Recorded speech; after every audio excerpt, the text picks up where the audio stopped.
Gate नहीं है, ये है पिएट्राडूरा। दिल्ली शुरुआत से ही बिजनेस हब रहा है। ऐसा शायद किले की सुरक्षा के लिए किया जाता था। हम खड़े हैं दिल्ली मेट्रो के लाल किला स्टेशन पर। अब हम जा रहे हैं लाल किला, जिसका असली नाम है किला मुबारक। किला मुबारक। बात है सन 1638 की, जब मुगल बादशाह शाहजहां ने अपनी कैपिटल आगरा से दिल्ली शिफ्ट की। तब उन्होंने ये किला बनवाया जिसे हम रेड फोर्ट के नाम से जानते हैं। उस समय इस किले का नाम किला मुबारक रखा गया और दिल्ली का नाम शाहजहां के नाम पर ही शाहजहानाबाद पड़ा। अब हम लोग आ चुके हैं दिल्ली के लाल किले में। ये सिर्फ एक किला नहीं बल्कि हमारे देश की आन मान शान का प्रतीक है। हर साल 15 अगस्त को हमारे देश के प्रधानमंत्री इसी फ्लैग पोस्ट से हमारा तिरंगा फहराते हैं। 400 साल पुराने इस किले ने न जाने कितनी घटनाएं देखी होंगी। तो अब हम चलते हैं इसको अंदर से देखने के लिए। तो फटाफट से हमने 80 रुपीस के 2 टिकट्स लिए, जिसमें म्यूजियम की टिकट भी इंक्लूडेड है। हाँ, पर ये टिकट हमारे लिए नहीं, हमारे मम्मी पापा के लिए है, क्योंकि 15 साल से नीचे के बच्चों की एंट्री तो फ्री है।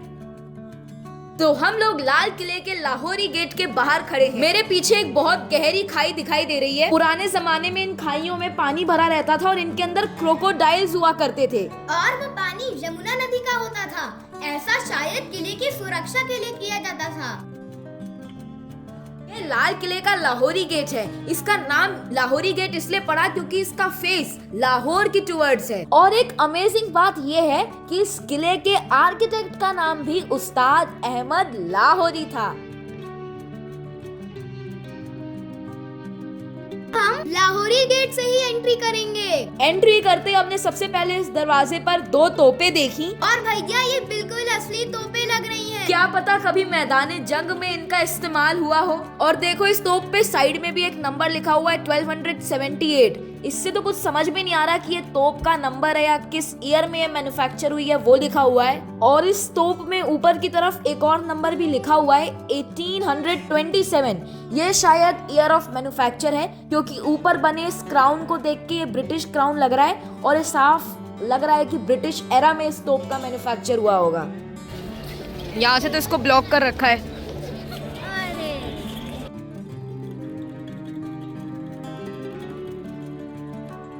लाहौरी गेट से एंट्री करके अब हम छत्ता चौक जा रहे हैं। छत्ता बाजार में एंट्री करने से पहले पीछे मुड़ के जरूर देखना। पीछे मुड़ते ही भारत की शान की फ्लैग पोस्ट दिखाई देगी, जिसपे हर साल भारत के प्रधानमंत्री 15 अगस्त को फ्लैग होइस्टिंग करते हैं। ये वही फ्लैग पोस्ट है जिसपे 1947 को हमारे देश के पहले प्रधानमंत्री पंडित जवाहरलाल नेहरू जी ने यूनियन जैक को उतारकर हमारे देश का तिरंगा फहराया था। इस जगह को हमने हमेशा टीवी में और किताबों में ही देखा है और आज हम इसको विजिट करने आए हैं और सच में यहाँ पे आके गौरव और शान महसूस होती है। इन्हीं सीढ़ियों से हमारे प्रधानमंत्री हर साल 15 अगस्त को फ्लैग होस्टिंग करने जाते हैं। मेरे पीछे कुछ लिफ्ट जैसा भी दिखाई दे रहा है ना? हाँ, शायद ये लिफ्ट है।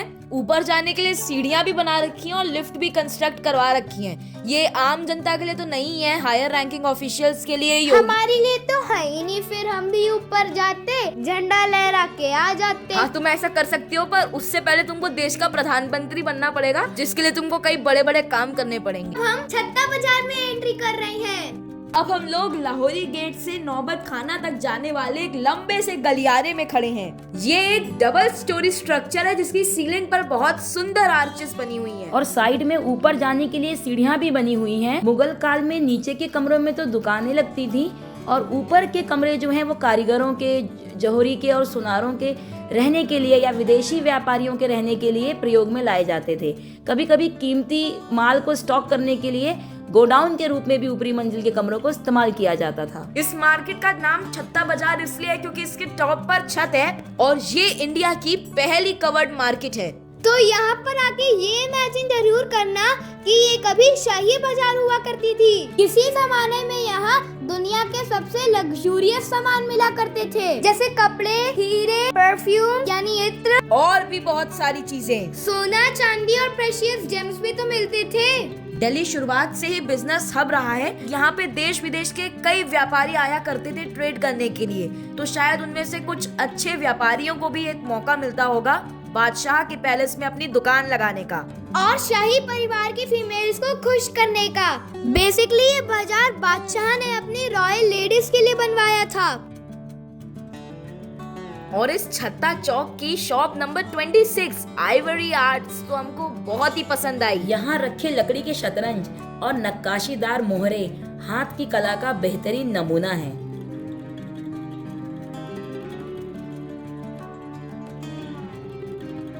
ये बहुत सुंदर दुकान है। हमने इससे एक वुडन चेस बोर्ड लिया है। वाला चेस बोर्ड लिया है, मुझे बहुत पसंद आया।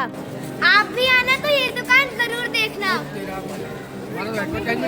आगे बढ़ने पर ऊपर एक बहुत बड़ी ऑक्टेगनल ओपनिंग बनी हुई है ताकि सनलाइट और हवा आ सके। ये ओपनिंग एक एग्जॉस्ट का भी काम करती है ताकि ह्यूमिडिटी और गर्मी बाहर निकल सके। छत्ता चौक की छत पर बनी हुई ये आर्चेस मुगल आर्किटेक्चर का बेहतरीन नमूना है। ऊपर देखते हुए जब आप छत्ता बाजार में एंटर करेंगे तो ऐसा लगेगा कि आप किसी टनल में एंटर कर रहे हैं, क्योंकि जो आर्च आपको सबसे पहले दिखाई देगी वो सबसे ऊंची और बड़ी लगती है। जैसे जैसे आप आगे देखते हैं वैसे वैसे ही ये आर्चेस एक दूसरे से छोटी होती जाती हैं। आर्चेस की ये बनावट आंखों को एक लॉन्ग विजुअल टनल जैसा एक्सपीरियंस देती है। इस सीजन में यहाँ आने पर आपको माइग्रेटरी बर्ड्स भी दिखाई देंगी। छत्ता चौक से बाहर निकलने के बाद ये जो खूबसूरत सा व्हाइट स्ट्रक्चर दिखाई दे रहा है, इसका नाम है नौबत खाना। यही वो जगह है जब भी शहंशाह किले से बाहर जाया करते थे या किले में आया करते थे तो शहंशाह की आने की अनाउंसमेंट बामुलाइजा होशियार शहंशाह हिंद शाहजहां तशरीफ ला रहे हैं। उस दौर में ऐसी ही आवाजें यहाँ से आया करती थी। नौबत खाना एक 2 मंजिला स्ट्रक्चर है और इसकी ऊपरी मंजिल पर बैठकर रॉयल म्यूजिशियन दिन में 5 बार नगाड़ा, झांझ और शहनाई बजाया करते थे।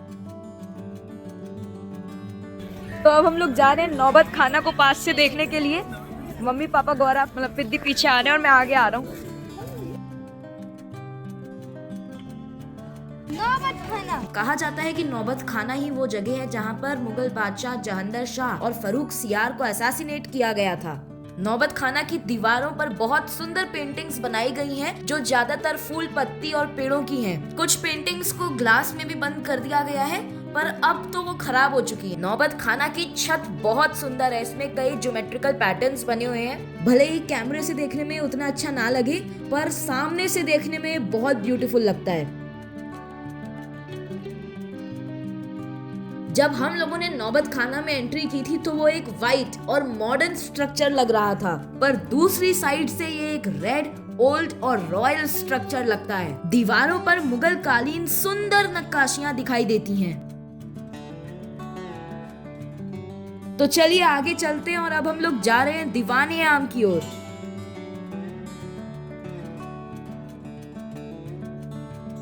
हम दीवाने आम में खड़े हैं। यही वो जगह है जहां से मुगलिया सल्तनत की आम जनता बादशाह से मिल सकती थी और फरियाद करने आती थी। पीछे वो मार्बल से बना तख्ते शाही है, जिस पर बैठकर बादशाह लोगों की फरियाद सुना करते थे और हुक्म सुनाया करते थे। यही वो दीवाने आम है जिसमें बादशाह के कोर्टियर्स खड़े होते थे। तख्ते शाही के आगे एक मार्बल की चौकी रखी हुई है। उसका यूज तो कुछ समझ में नहीं आ रहा, शायद उस समय उस पे कोई बैठता ही होगा। तख्ते शाही के पिलर्स और आर्चेस बहुत खूबसूरत हैं, जिनमें कार्विंग्स की गई हैं और स्टोन्स लगे हुए हैं। ये सिंहासन एक झरोखा टाइप बना हुआ है। कहते हैं किसी जमाने में इसमें प्रेशियस स्टोन्स और सोना चांदी भी लगा हुआ था, जो अब यहाँ मौजूद नहीं है। इन स्ट्रक्चर के सभी पिलर्स और आर्चेस एक ही साइज के हैं, पर एक अमेजिंग बात यह है कि आप जहां से भी खड़े होके देखेंगे तो जो सबसे पहली आर्च आपको दिखेगी वो सबसे बड़ी लगेगी और लास्ट वाली आर्च आपको सबसे छोटी लगेगी। भैया यहाँ खंभों के पीछे छुपकर आइस पाइस खेलने में कितना मजा आएगा। धप्पा। अब हम लोग आ चुके हैं लाल किले के सबसे सदर्न पार्ट में बने मुमताज महल। ये रही किले की लास्ट बाउंड्री। इस जगह का नाम बेगम मुमताज महल के नाम पर रखा गया था। सामने एक बहुत सुंदर और बड़ा झरोखा बना हुआ है। उस जमाने में इस झरोखे के अंदर ग्लास लगा रहता था, क्योंकि अभी इस झरोखे के कुछ हिस्सों पर ये ग्लास के टुकड़े दिख रहे हैं। महल के पीछे की तरफ से कभी यमुना नदी बहती थी और वहाँ की हवा इन सुंदर झरोखों से अंदर आती थी। यहाँ पर एक रस्सी बंधी हुई है तो इसके आगे हम लोग जा नहीं सकते हैं। सामने दीवारों पर कुछ ताक जैसे आले जैसे स्ट्रक्चर बने हैं। यहाँ पे मोमबत्तियां जलाई जाती होंगी रात के समय पर रोशनी के लिए, क्योंकि इस दिन के समय पे तो नेचुरल लाइट ही बहुत रहती होगी यहाँ पर। मुमताज महल का आर्किटेक्चर बहुत सुंदर है। मुमताज महल की आर्चेस बहुत खूबसूरत तरीके से बनी हुई हैं। ये बिल्कुल एक के पीछे एक बनी हुई हैं। आज इन आर्चेस पर खूबसूरत फूल पत्ती के डिजाइन की पेंट किए गए हैं, लेकिन किसी जमाने में इन आर्चेस में खूबसूरत नक्काशियां की गई थी, जिनमें कई प्रेशियस स्टोन्स और जेम्स लगे हुए थे। आज ये अपने असली रूप में नहीं दिखाई देती। मुमताज महल के सभी पिलर बहुत चौड़े हैं और इनका निचले हिस्से पर व्हाइट मार्बल लगा हुआ है। ये महल किले के बिल्कुल लास्ट हिस्से में बना हुआ है, इसलिए अक्सर लोग इसे देखना भूल जाते हैं और बिना देखे ही लौट जाते हैं। यहाँ पर बहुत कम लोग हैं, इसलिए बहुत शांति भी है।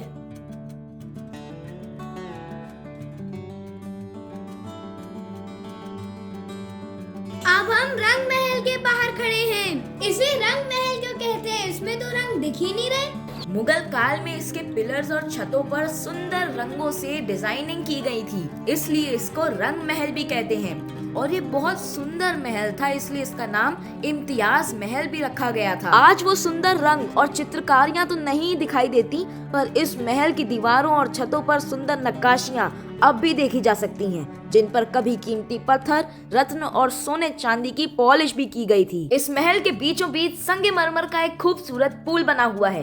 कहते हैं उस जमाने में इसके बीच में हाथी दांत का एक फवारा लगा हुआ था और वहीं सेंटर से ही एक वाटर चैनल निकलता है जिसे नहरे बहिश्त कहा जाता था। ये नहरे बहिश्त पूरे किले में बहती है, जो किले को ठंडा रखने के साथ साथ सुंदरता बढ़ाने का काम भी करती थी।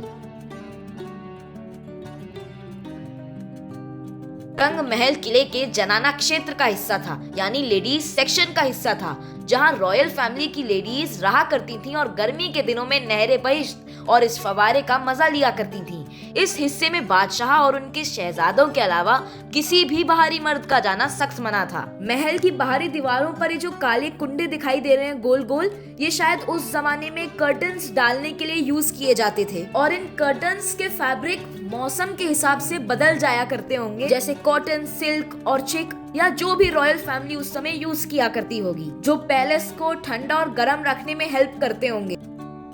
रंग महल के नॉर्थ और साउथ साइड में एक एक कमरे बने हैं जिनका नाम शीश महल है। शीश महल की दीवारों पर और पिलर्स पर हजारों छोटे छोटे शीशे लगे हुए थे, जो रोशनी को खास तरीके से फैलाकर इसकी सुंदरता को और भी बढ़ाते होंगे। पुराने समय में रात के वक्त जब यहाँ मोमबत्ती या दिए जलाए जाते होंगे तो उनकी रोशनी इन हजारों शीशों से टकराकर हजारों रिफ्लेक्शंस क्रिएट करती होंगी, जिससे इस कमरे की खूबसूरती देखते ही बनती होगी।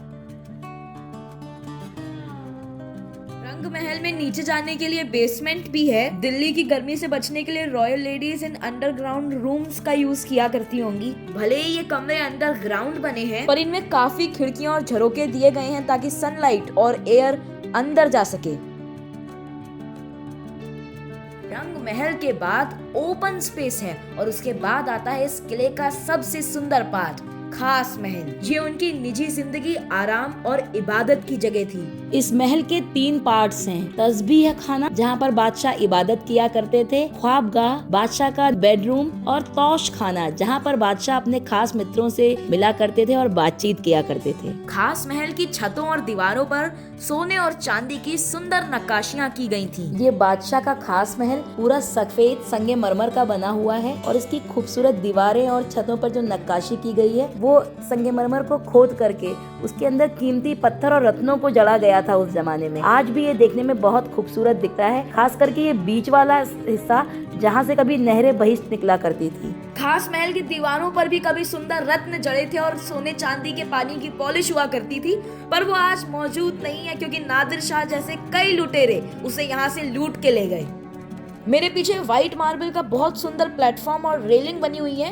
इन्हीं के पीछे कभी यमुना नदी बहा करती थी, तो शायद रॉयल फैमिली के मेंबर्स यहाँ से यमुना नदी का जो सीन होता होगा उसको एंजॉय करते होंगे।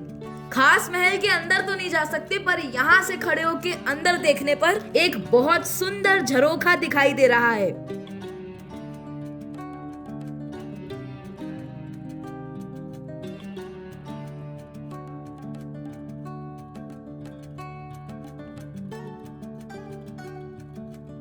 यहाँ पर एक गौर करने लायक चीज ये है कि इन सभी पिलर्स का साइज सेम है, पर जो लास्ट पिलर है वो देखने में सबसे छोटा लग रहा है और फर्स्ट पिलर देखने में सबसे बड़ा लग रहा है। यही मुगल आर्किटेक्चर का कमाल है। खास महल के ठीक बाहर ये एक रास्ता है जो सीधे बेसमेंट में जा रहा है। मुगल काल में यमुना नदी लाल किले की दीवारों से बिल्कुल सट के बहती थी और ये जो रास्ता दिखाई दे रहा है ये यमुना नदी के तट तक जाता था। अब सवाल आता है कि ये रास्ता क्यों बनवाया गया। दोस्तों, दरअसल बात ये है कि बादशाह नहीं चाहते थे कि वो हर बार भीड़ भाड़ वाले रास्तों से या आम रास्तों से जाएं, तो इसीलिए उनके बेडरूम के ठीक नीचे एक खुफिया रास्ता बनवाया गया। जब बादशाह चाहे दिल्ली से बोट में बैठे यमुना के रास्ते सीधे आगरा विदाउट ट्रैफिक, और ये उस जमाने का इमरजेंसी एग्जिट गेट भी हुआ करता था। अब आप लोग इमेजिन कीजिए कि किले के बाहर दुश्मन की फौज खड़ी है और एम्परर और रॉयल फैमिली को अपनी जान बचानी है, तो रॉयल फैमिली लाहौरी गेट के थ्रू तो अपनी जान बचाने के लिए बाहर भागेगी नहीं। तो इमरजेंसी की सिचुएशन में रॉयल फैमिली इस दरवाजे का यूज करके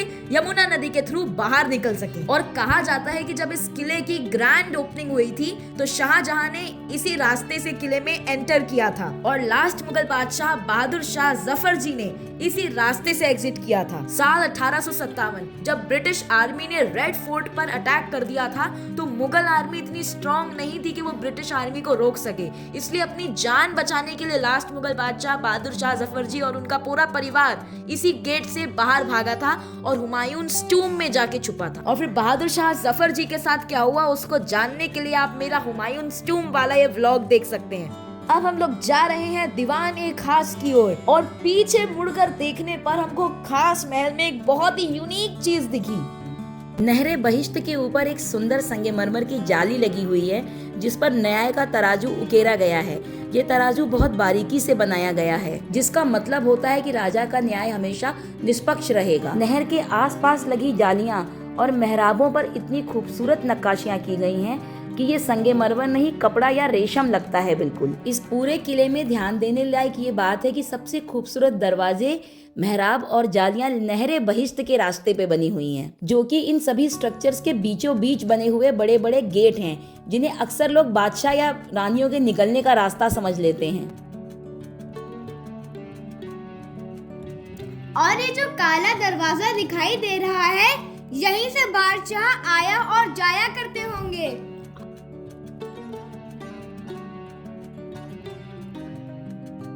अब हम लोग दीवाने खास के बाहर खड़े हैं। अपने नाम की तरह दीवाने खास बहुत खास है। पिलर्स से लेकर छत तक इस दीवाने खास में खूबसूरत नक्काशियां की गई हैं। मुगल टाइम पीरियड में यहाँ पर दुनिया भर के सबसे प्रेशियस जेम्स और स्टोन्स लगे हुए थे। दीवाने खास की छत बहुत ही सुंदर है। ये छत लकड़ी की दिख रही है। एक वक्त था जब ये छत सोने और चांदी से चमकती थी। जब नादिर शाह यहाँ पर आया तो उसने जम के लूटपाट की। हालांकि आज वो सोना चांदी दिखाई नहीं देता, लेकिन ये गोल्ड इनले का काम आज भी उस जमाने की शान दिखाता है। ये जो पिलर्स पर आपको फूल पत्ती के डिजाइन दिखाई दे रहे हैं ये पेंट नहीं है, ये है पिएट्राडूरा जिसको पच्चीकारी भी बोलते हैं। पच्चीकारी के काम में मार्बल को बड़ी बारीकी से खोदा जाता है और फिर खुदाई के साइज के हिसाब से ही सेमी प्रेशियस स्टोन्स को बड़ी बारीकी से तराश कर फिट किया जाता है। ये स्टोन्स इतनी सफाई से लगाए जाते थे कि जो सरफेस है पिलर का वो बिल्कुल स्मूथ रहे।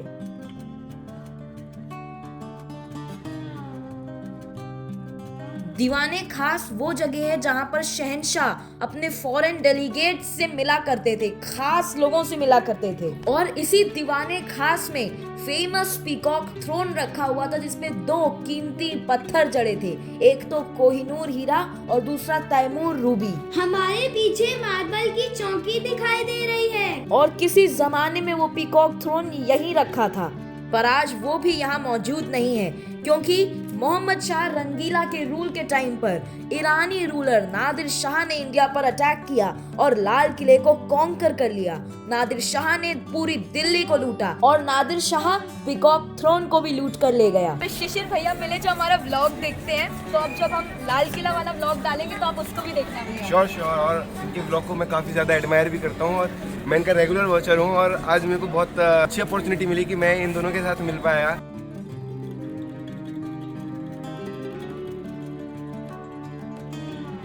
दीवाने खास के पास है ये खुली स्पेस और फिर है शाही हमाम। शाही हमाम मुगल काल का लग्जरी स्पा था। इसको बंद कर रखा है, इसके अंदर अब लोग जाते नहीं है, तो हम लोग बाहर से ही देख लेते हैं इसके अंदर क्या है। ये शाही हमाम का फर्श तो बहुत ही सुंदर बना हुआ है। अगर फर्श इतना सुंदर है तो छत और दीवार कितनी सुंदर होती होगी। शाही हमाम के ही सामने है ये मोती मस्जिद। मोती मस्जिद के बारे में एक अमेजिंग बात यह है कि मोती मस्जिद का कंस्ट्रक्शन शाहजहां ने नहीं करवाया था। मोती मस्जिद का कंस्ट्रक्शन करवाया था औरंगजेब ने। मोती मस्जिद पूरी वाइट है और वाइट मार्बल से बनी है, इसलिए इसे मोती मस्जिद कहते हैं। मोती मस्जिद औरंगजेब की पर्सनल मस्जिद थी। उसमें औरंगजेब के अलावा किसी और को जाना अलाउड नहीं था। ये है हयात बख्श गार्डन। इस गार्डन को पर्शियन आर्किटेक्चर पर बनाया गया था, यानी 4 बाग शैली पर बनाया गया था। इस गार्डन को 4 पार्ट्स में डिवाइड किया गया है और बीच में चलने के लिए पाथवेज बने हुए हैं और वाटर चैनल्स भी बनाए गए हैं। लाल किले के हयात बख्श बाग में 2 बिल्कुल एक जैसे पवेलियंस बने हैं। ये है सावन मंडप। सावन के महीने में जब बारिश आती थी तो रॉयल फैमिली बारिश के मजे लेने के लिए यहीं बैठा करती थी। सावन मंडप के पीछे बनी ये वॉल नॉर्थ डायरेक्शन में है और इसकी ओपनिंग साउथ डायरेक्शन से है। ऐसा कहा जाता है कि सावन मंडप की दीवारों के ऊपर एक नाली बनी थी जहाँ से पानी नीचे गिरता था सीधे नहरे बहिश्त में। कहा जाता है कि दीवारों पर जो एक खांचे जैसे डिजाइन बने हैं, उस जमाने में इनमें मोमबत्तियां जलाई जाती थी। जब पानी ऊपर से गिरता था तो मोमबत्तियों की रोशनी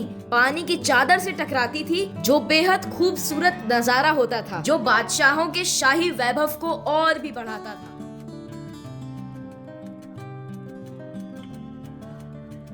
मेरे पीछे जो ये स्ट्रक्चर बना हुआ है, ये रेड सैंडस्टोन से बना हुआ है और इसका नाम है जफर महल। जफर महल का कंस्ट्रक्शन बहादुर शाह जफर जी ने करवाया था, जो कि लास्ट और 20th मुगल बादशाह थे। बहादुर शाह जफर जी का एक बहुत खास शौक था शेर और शायरी करना। बहादुर शाह जफर जी के शेर और शायरी के शौक के बारे में हम बाद में बात करेंगे। पहले इस महल के कंस्ट्रक्शन को देखिए। ये पैलेस एक बहुत बड़े टैंक के बीच में बनाया गया है, पर आज तो ये टैंक खाली है।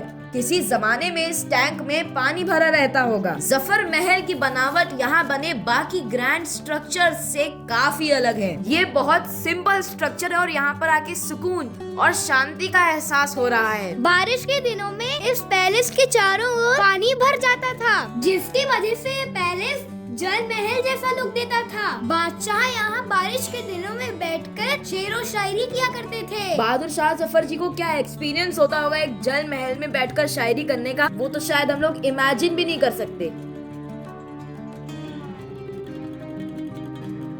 मैंने अभी अभी इस पैलेस में एक चीज नोटिस की कि जो बीच वाला हिस्सा है उसमें कोई फ्लोर नहीं है, तो पानी ऊपर तक भर जाता होगा। और नॉर्थ फेसिंग और साउथ फेसिंग रूम्स बने हुए हैं जफर महल के अंदर। तो जब बारिश का डायरेक्शन नॉर्थ से होता होगा, यानी नॉर्थ से विंड ब्लो करती होगी, तो बहादुर शाह जफर जी इस कमरे में बैठ जाया करते होंगे। और जब विंड साउथ से ब्लो करती होगी तो बहादुर शाह जफर जी इस कमरे में बैठ जाया करते होंगे। ऐसा करने से इनको छींट नहीं लगती होंगी बारिश की। एक तरह से उन्होंने अपना मिनी सावन और भादव मंडप अपने इस जफर महल में ही कंस्ट्रक्ट करवा लिया था।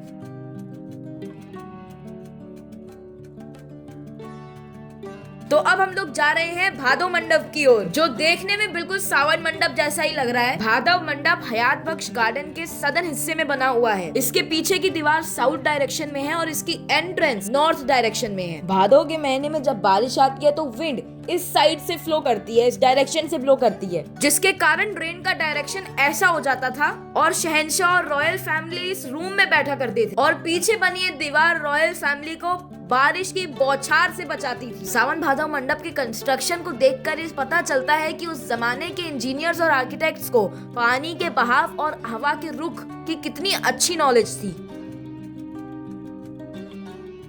मेरे पीछे वो किले की अंतिम बाउंड्री है, लास्ट बाउंड्री है इस किले की। इन दीवारों के अंदर छोटे छोटे रूम्स बने हुए हैं और बहुत सीलन है यहाँ पर। तो चलिए देखते हैं इस किले में पानी की सप्लाई कहाँ से होती थी। ये शाह बुर्ज है। ये सारा स्ट्रक्चर सीला सीला गीला गीला लग रहा है, तो शायद वाटर सप्लाई पूरे किले में यहीं से होती थी। यमुना नदी का पानी यहाँ आता था, फिल्टर होता था और फिर पूरे महल में सप्लाई किया जाता था। पर एक सोचने वाली बात यह है कि यमुना नदी का पानी इतनी ऊपर कैसे चढ़ाया जाता होगा। ये लोग शायद पर्शियन व्हील का इस्तेमाल करते थे। शाह बुर्ज का स्ट्रक्चर बहुत खूबसूरत है, पूरा व्हाइट मार्बल से बना हुआ है और इसके पिलर्स पर सुंदर नक्काशियां हो रखी हैं। यहाँ पे मार्बल का बना हुआ एक स्लोप दिखाई दे रहा है जिसपे मछली के स्केल जैसी कार्विंग्स कर रखी हैं। ये डिजाइन्स केवल सुंदरता के लिए नहीं बनाए जाते थे, बल्कि इनके पीछे एक साइंटिफिक रीजन भी होता था कि जब पानी इन स्केल से टकराता था तो उसमें हवा यानी ऑक्सीजन मिलती थी, जिससे पानी बिल्कुल ताजा और साफ हो जाता था। अब आप लोग इमेजिन कीजिए कि जब ये पानी इन स्केल से टकराकर नीचे गिरता होगा तो वो आर्टिफिशियल रिपल्स पैदा करता होगा और पानी के गिरने की आवाज शोर नहीं लगती होगी, उल्टा बहुत सूदिंग लगती होगी। और यहीं से पानी नहरे बहिश्त के थ्रू पूरे किले में सप्लाई किया जाता था और फिर लास्ट में हयात बख्श गार्डन में उसको सिंचाई के लिए यूज किया जाता था। लाल किले के कैंपस में कुछ ब्रिटिश स्ट्रक्चर्स भी दिखाई देते हैं। ये स्ट्रक्चर्स मुगल काल के नहीं हैं। 1857 की क्रांति के दौरान जब ब्रिटिशर्स ने रेड फोर्ट पर कब्जा किया और इन बिल्डिंग्स का कंस्ट्रक्शन करवाया, इन स्ट्रक्चर्स को उस जमाने में आर्मी बैरक्स कहा जाता था क्योंकि इनमें ब्रिटिश सेना के ऑफिसर्स और कुछ सिपाही रहा करते थे और आज इनमें म्यूजियम्स चलते हैं। एक 1857 की क्रांति को, एक जलियांवाला बाग मैसेकर को और एक नेताजी सुभाष चंद्र बोस जी को डेडिकेटेड है। इंडियन नेशनल आर्मी जिसका संगठन सुभाष चंद्र बोस जी ने किया था, उनके कुछ सोल्जर्स का ट्रायल यहाँ पे हुआ था और उस मुकदमे को पंडित जवाहरलाल नेहरू जी के साथ कुछ कांग्रेसमैन ने भी लड़ा था। तो चलिए इन म्यूजियम्स को अंदर से देखते हैं। मुगल सल्तनत की शान, क्राउन के राज से लेकर आजाद भारत की पहचान तक इस लाल किले ने ना जाने कितनी घटनाएं देखी हैं। उम्मीद है इतिहास का ये सफर आपको पसंद आया होगा। तो चलिए मिलते हैं अगले व्लॉग में।